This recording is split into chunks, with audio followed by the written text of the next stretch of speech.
Okay, we are recording. I am Brandon Polite, Associate Professor of Philosophy at Knox College in Galesburg, Illinois. And I'm joined by Alex King, who is Associate Professor of Philosophy at Simon Fraser University in Vancouver, British Columbia. Alex, thank you so much for joining me.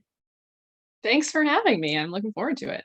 Awesome. Well, we're talking about Taylor Swift and her project of re-recording her back catalog in light of it being sold against her wishes to a different corporate entity than her original record label, and exploring the philosophical implications, the aesthetic, metaphysic, ethical, et cetera, implications of that project.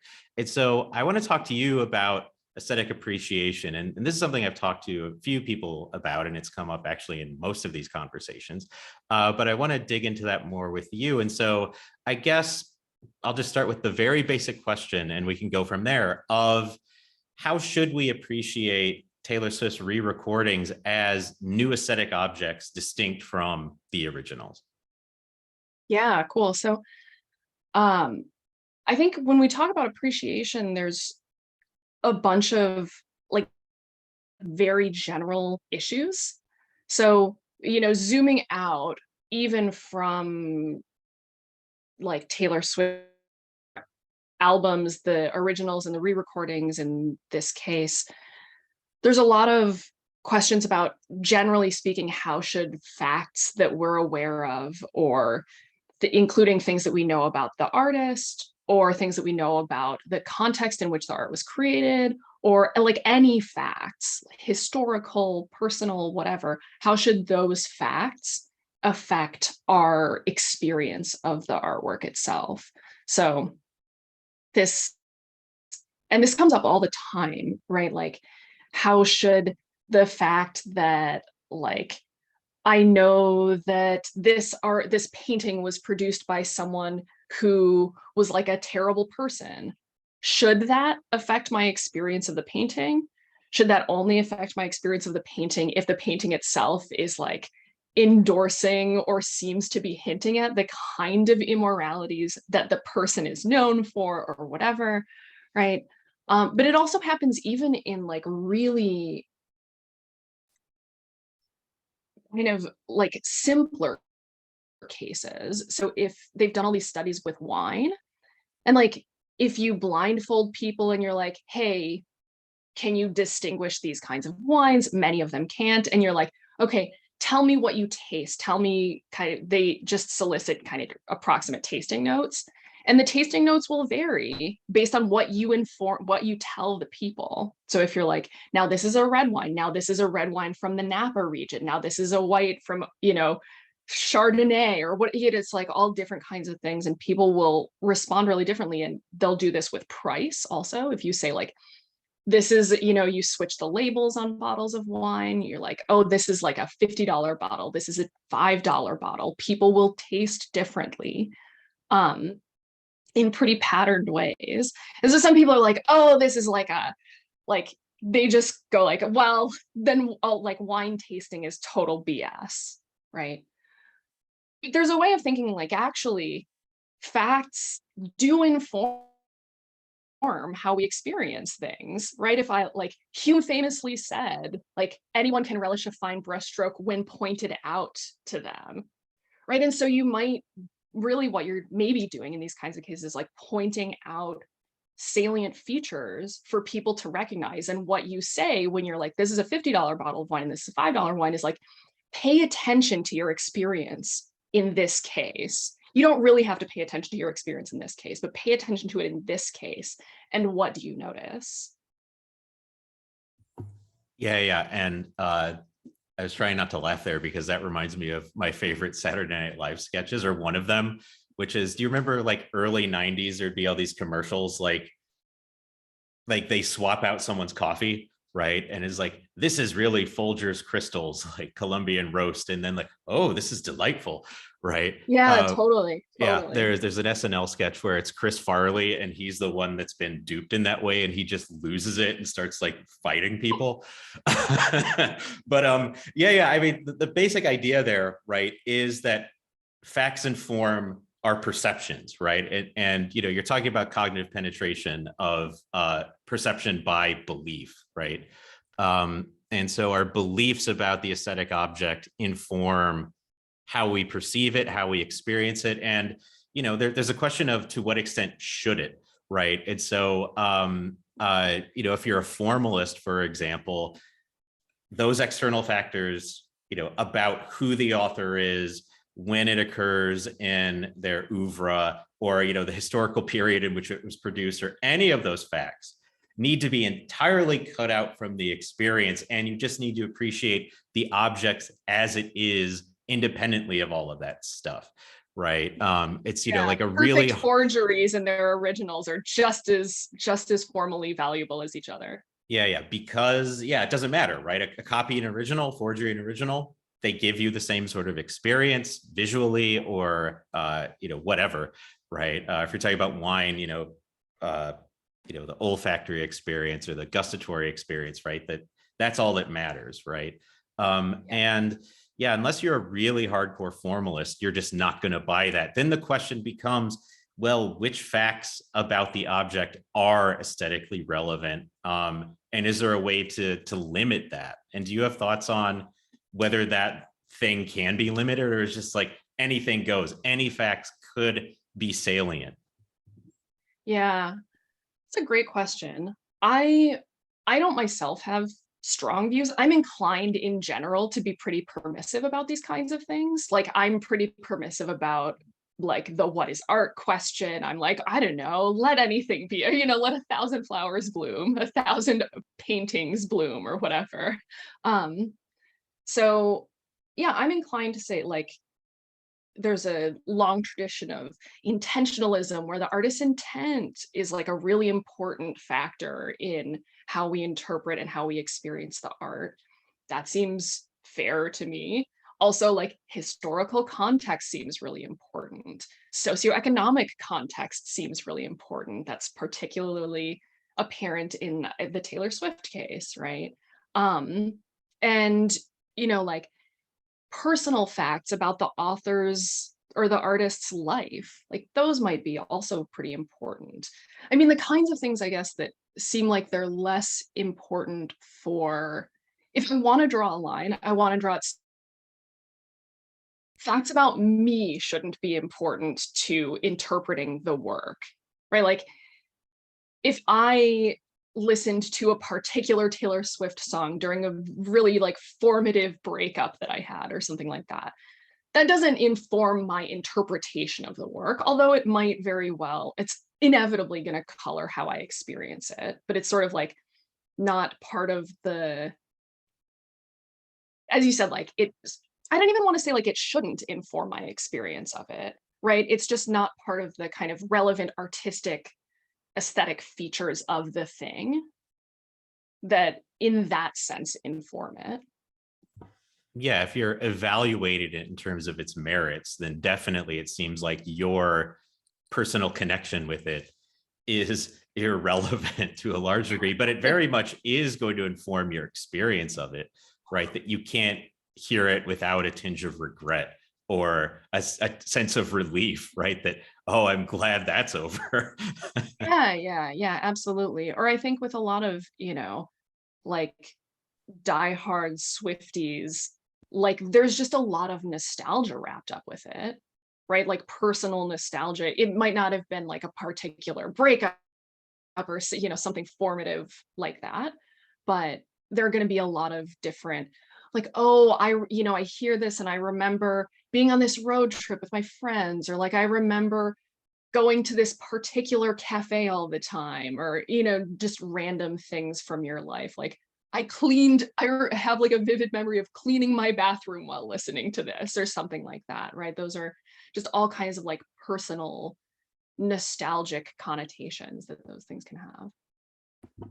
Yeah, and the nostalgia thing is something that Sam Liao and I have talked about on this series, right? And I think part of it is that these songs connect us with past versions of ourselves, and in a sense reconnect us with those versions of ourselves, right? That may no longer exist. And so it's a way of like giving us a sense of uniformity or sameness of self over time.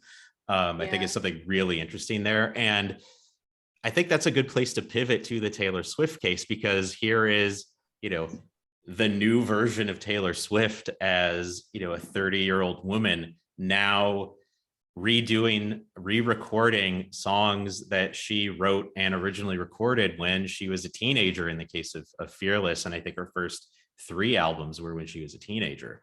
And so in the case of Taylor Swift re-recording her back catalog in the way that she's doing, what do you think are the salient facts that should inform, or at least can inform, how we experience those albums when listening to them?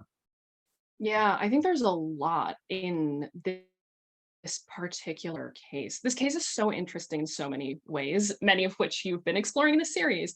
But there are some just really obvious ones. So one is the kind of economic conditions that led her to re-record, right? So the facts about how she was contractually obligated, the facts about how she had really disliked this guy who then like bought up all her masters, right? All of this stuff, that there was a bunch of sort of duplicity in whether or not she had been offered the opportunity to buy her masters back. All kinds, like those transactions or non-transactions, as the case may be, all seem really important. And the kind of broader context, like what those rights mean or don't mean, like how much autonomy and freedom she actually has before she owns, when she doesn't own masters versus if she did. Like all of that kind of stuff seems super important in this case. And that's, I think, what is most obvious to think about. But there are a bunch of other things too. So like she's older now. She's no longer a teenager. And a teenager singing a breakup song or a love song is just really different than someone who's 15 years older or 20 years older singing those kinds of songs, right? Like she's had a lot more experience since then. And you can kind of think like maybe that shows up in her voice, right? Maybe there's a kind of, I think it's unclear in a certain way, but you can kind of hear that if you're contrasting the two recordings. You can sometimes hear, and you can be tempted to like impute a lot to just the simple fact that like her voice is older, right? It's like she's got a lot more like years of vocal training to sustain her voice and like make it have as much like longevity as possible. Her voice is less breathy. There's less like vocal fry, that kind of stuff, because that stuff is straining on your voice. And it's like, she simply sounds older, right? There's all these kinds of things that you can read in a bunch of different ways and be like, oh, she sounds better, or she sounds wiser, or she sounds more professional or more polished, right? All these kinds of things that you can start to hear in that contrast. And then there's like, a bunch of personal stuff about her, like personal life, not to say like the kind of legal stuff, but her personal life. And you're like, well, she wrote this song when she was 22 and now she's 32. Like just really obvious facts like that. Or like, since she recorded this in studio, she's probably performed it thousands of times between then and the re-recording. And that also seems like, does that affect the amount of emotion that you can kind of hear in the songs? All that kind of stuff. So I think there's just so much to think about. And then the sort of broader, like, what is she trying to say in the re-recordings? In a certain way, like if you think intention is important, right? The intentions in the original case are very straightforward in a certain way. The intentions in the re-recordings case are really different, right? It's not her aim exactly to like sing a simple love song or sing a simple breakup song or just express those emotions. It's like the subtext of every song of these re-recordings is like a fuck you, right? I don't know if we're supposed to swear on these. It's we're all adults here. Okay, great, It's fine. Yeah, and I mean the fact that all of the songs, right, that she's re-recorded have Taylor's version parenthetically appended to them, right? Is that this one is mine, and they were listening to mine and not theirs. Yeah, yeah, totally. And there's a really interesting kind of like individuation of artworks question too, right? Like she changed they're almost identical in sound, but if you listen to them back to back, you will hear of ear. You'll hear the differences. Um, but they're really not that pronounced. Except in cases where she's like, I'm gonna do this, but my personal 10-minute director's cut, as it were, right? Um, because this is like a sort of runaway fan favorite song or something. Um, but it's right there in the title that they're not the same, right? And that's like a really interesting way of marking it. And I think it's quite clever because again, it reveals this intention, which is like, I want you, if you're on Spotify or any other streaming service, I want you to know immediately which ones I am personally sanctioning and which ones are like mine and which ones you're like allowing Spotify to give royalties to these people that I've had like, you know, disputes with, you know, the like predatorial record companies and stuff like that, as opposed to me, the artist, to, you know, hire people with and hire studio space with and hire all this stuff like lawyers as I see fit. Yeah, yeah. And so if you're, casually listening to like a Spotify playlist while like doing housework or reading or writing as we do. Yeah. And, one of the Taylor's versions of one of her old tracks comes on, most likely you're not going to be able to tell the difference, right? If you're not paying attention to the playlist, the music is just sort of background and you're doing your thing, right? It's just, oh, here's this song that I like from, 15 years ago or whatever. And Yeah, then, but then, if you are sort of seeking it out, that's going to color your experiences that, oh, I want to hear Taylor's version, and boom, there's Taylor's version. And so now that I know that it's her version, I have all of these things to attend to that I would have no interest in attending to otherwise. And, what we pay attention to very much colors our experience and how we experience the thing. yeah, definitely. And I would be curious actually to like once the project is complete, it'll be really interesting, I think, to go back and see, like Taylor Swift is also really known for putting like peppering tons of like little secret hints and winks in her work to particular people or facts about her or sort of in jokes for her fandom and stuff like that. I wonder once the project is complete if you could if you'll be able to hear like where she's made more, where she deviates more from the original. Like I wonder if certain lines about like freedom or autonomy or like screw you will have a different emphasis, right? Or like a breakup song might sound a little different if you're kind of reading it as like a simple romance that is a breakup versus her like kind of breaking up with the record companies or the kind of music industry establishment or things like that, right? I wonder if you'll be able to hear that just in this sort of in a way that makes it sound very intentional or would make it seem very intentional, where like, you know, sometimes she's better like closer to the original and other times it deviates slightly more. And I wonder if there'll be a kind of emerging pattern. Yeah. And yeah. And to like really invite people to be like, oh, there is this kind of subtextual. Yeah. And given the way that her listeners really like to decode what she's doing, it's like she's giving us the Da Vinci Code and we need to figure it out, right? That there's the question of, if you're looking for it, you're going to find it in some way, and that's going to color your experience. And so there very much is that question of, is it deliberate or is it not deliberate? And that seems to weigh very much into how we should think of what she's doing, right? Is it just it's there and that people are going to find it, regardless of whether she intended it, or is she deliberately doing this and that seems to matter? I mean, do you have thoughts about that?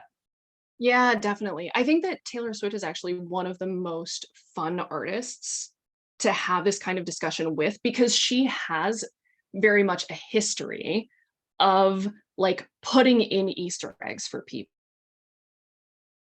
He really does this. And one of the upshots is this has led to, as far as I can tell, just like a radical proliferation of theories about Taylor Swift and what she's doing and what her personal life is like and whatever.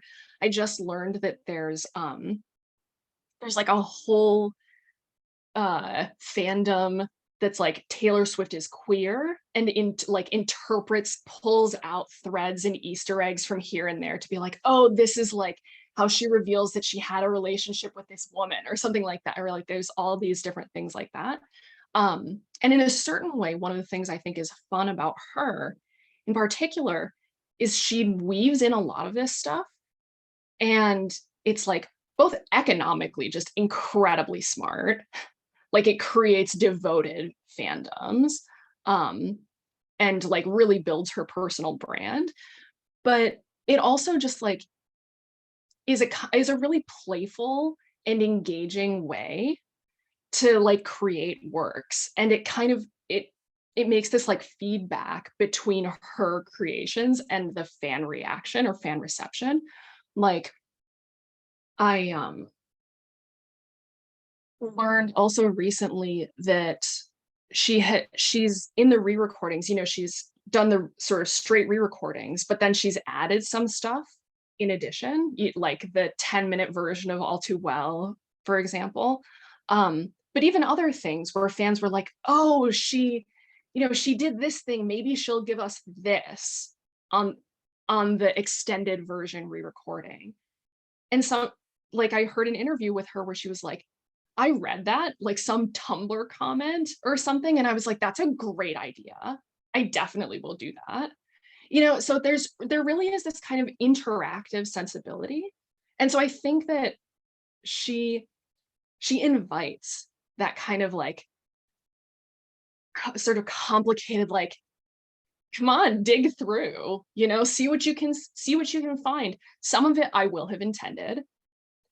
Some of it almost certainly I will not have intended, but at least even like finding the things that she hasn't intended is in a certain way like consistent with this, like we might call it like a meta intention of hers, which is that people approach her works in that way, right? With this like super inquisitive and like digging through eye.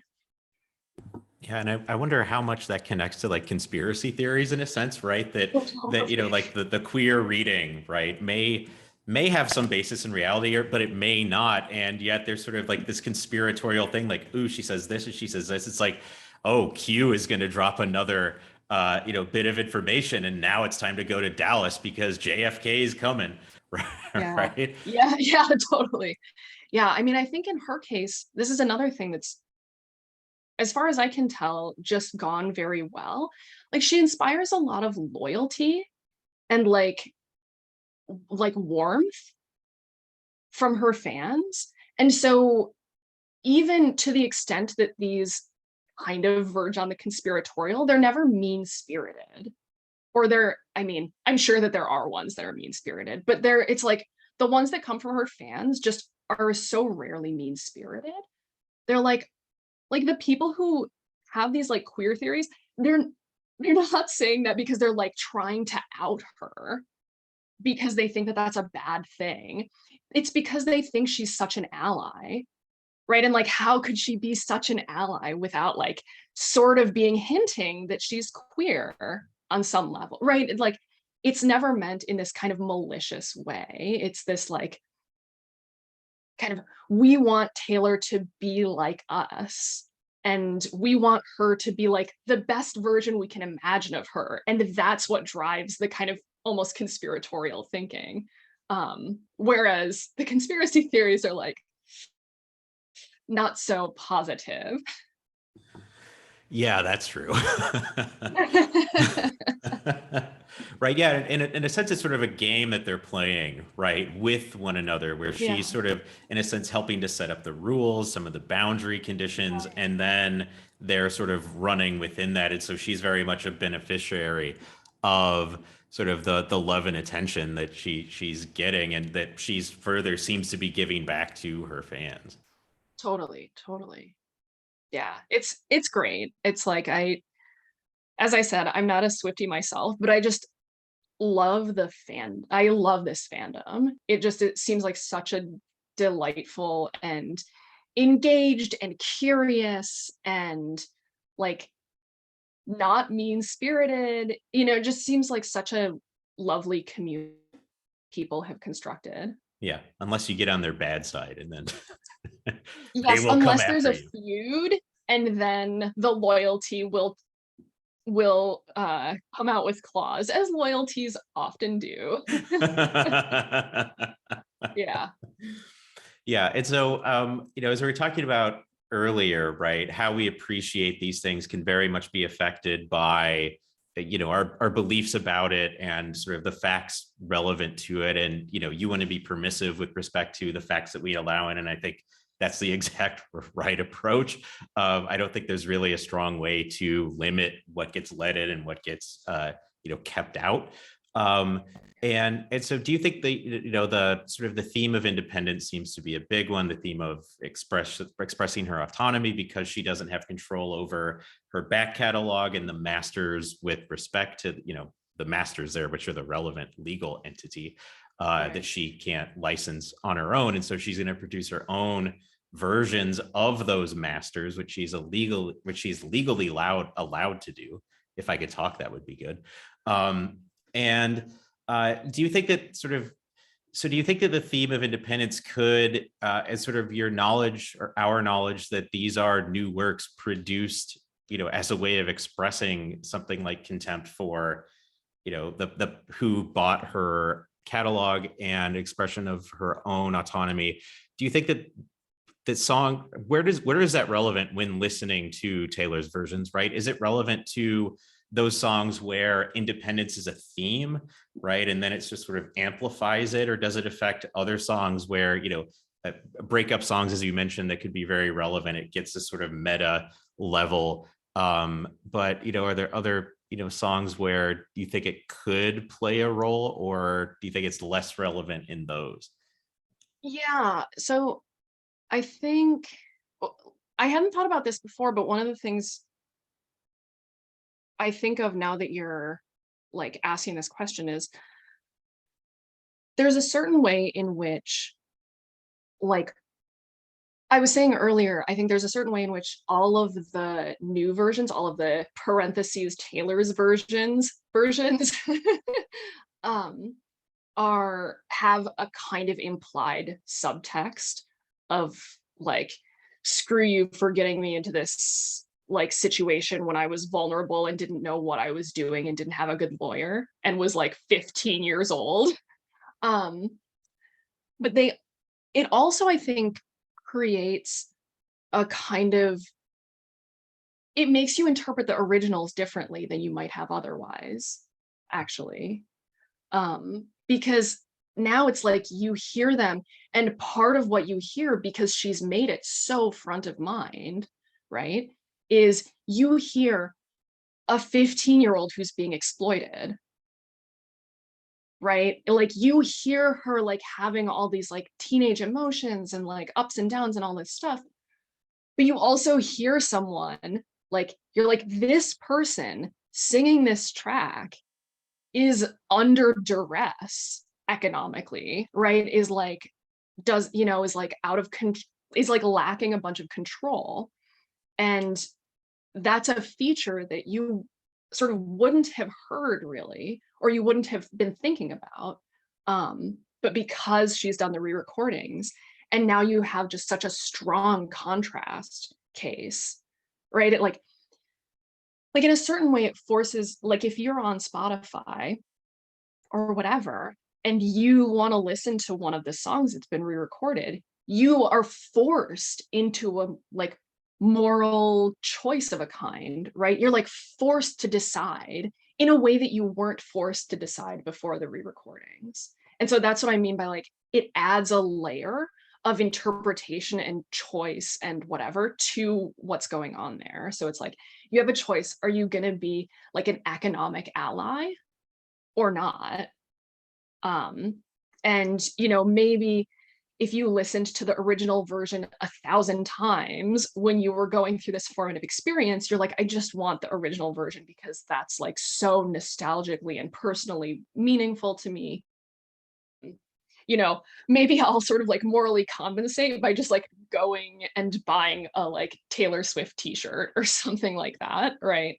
Um, or I'll just like leave Spotify on the other one on repeat while I'm sleeping, or you know, whatever things people do to like sort of, it's like the moral offset as opposed to like carbon offsetting. um but there is this choice now, or there is this just like such strong contrast between the original and the re-recordings now, that you kind of can't but let that inform your interpretation or your experience of the thing.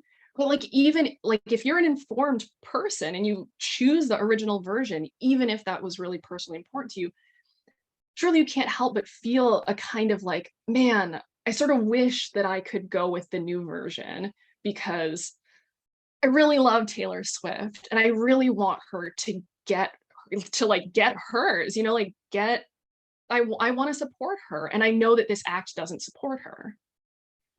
And I think, part of what this project of hers is doing is drawing attention to just, the exploitive nature of record contracts, and is making listeners should generally be aware of this, but it's sort of making it really palpable, especially to her fan base who care deeply about her, that she got a raw deal to begin with, and so does pretty much everyone entering into the recording industry, right? Which is why so many artists go bankrupt after the first couple of years. I mean, Yeah. TLC is the most famous case of that in the mid 90s, where they've had like a series of number one hits, and yet they earn maybe $50,000 off of them shared three ways.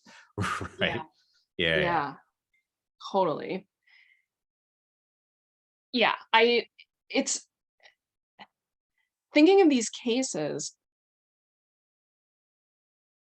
like it's one of the things I think is really good about about the re-recordings is it really draws attention. It has drawn public attention to legal and economic status quo in the music industry in a way that I think people just weren't super aware of before. Like if you asked a random person what masters are, like 5 years ago, probably they would have been like, I've never heard that term before. I have no idea. Now, if you ask people, I mean, many people will still have no idea, but many more people will know what that is because of Taylor Swift doing this, because she's such like a central public figure, right? And she's such like A-lister with so many fans. Like when she says, okay, everybody go vote, like that makes a meaningful push in elections. That's just wild, right? And so, to have that kind of fan base or following that can really, and also that's like in a key demographic of people who are entering into positions of like economic security and power increasingly, right? Like the kind of target 15 to 35 demographic, let's say, that's like aging and starting to like become homeowners, like accrue equity and all kinds of things like that. Like being made aware of these things and having political power and stuff, being made aware of these things really makes a difference. Another thing, I mean, I thought about when I was thinking about this stuff is like, we too, just like this exact kind of exploitation happens all over the place. I don't know about listeners, but for us as academics, this happens all the time, right? We publish things and then the journals own what we publish, or the like publishing houses, when you publish a book, right? They own the book and you get a certain percentage of royalties. And when I heard the kinds of royalties that these musicians were getting, I was like, oh, it's better than I got on my book, you know? And of course, the economic stakes are quite different. I would be thrilled if my percent royalty yielded me 50 grand. That would be incredible. But it doesn't undermine the fact that, like, all across professions, there are just kind of the shadowy figures, the shadowy corporate figures who are the real economic puppet masters. And then the public figures who might be Taylor Swift, might be TLC, might be, in a more modest degree, us as public facing academics or whatever. Like, we're the kind of name brand. It's like no one knows the like shadowy figures who are actually like this CEO of Oxford University Press. Who knows who that is, right? But like, that person, whoever they are, is making a lot of money on the rest of us, you know? Yeah. I guess I was thinking Oxford University Press is like, that gets into the whole like exploitative nature of like profit versus nonprofit universities and all that kind of stuff, which is also similarly notoriously universities are exploitative of faculty and students and that kind of stuff. So yeah. Yeah, absolutely. And so, projects like Taylor Swift's, and as someone who is such a public individual, is such a large fan base and such a large, megaphone with which she can, announce stuff, right? That drawing attention to these things is good, right? And so it'd be interesting to see if like she's producing a bunch of Marxists within her fan base, Yeah, right, which would be right, really ironic because, essentially what she's doing is she's replacing the record label with herself, right? And now I'm the Totally. capitalist, but I am the capital, I'm investing in myself and I'm making money off myself rather than some, off of other people's labor or something of that sort. Totally. Yeah. And you talked about this in a early, in the aesthetic disobedience stuff with Jonathan Neufeld, but yeah, definitely. But there is this kind of, I think you made this point in that discussion, there is a kind of like still a kind of punching up, right? And the kind of punching up ethos is I think kind of infectious. And you can see like, well, actually, maybe we should all be punching up. And what that means is punching up toward like corporations that exploit us in our individual lives also, right? There's a kind of extension of what she's doing that you can see on the day-to-day level if you're, like a Starbucks trying to unionize or something like that. Yeah, awesome. So I think we'll end it there. So Alex, thank you so much for joining me. This was really fun. Yeah, thanks for having me.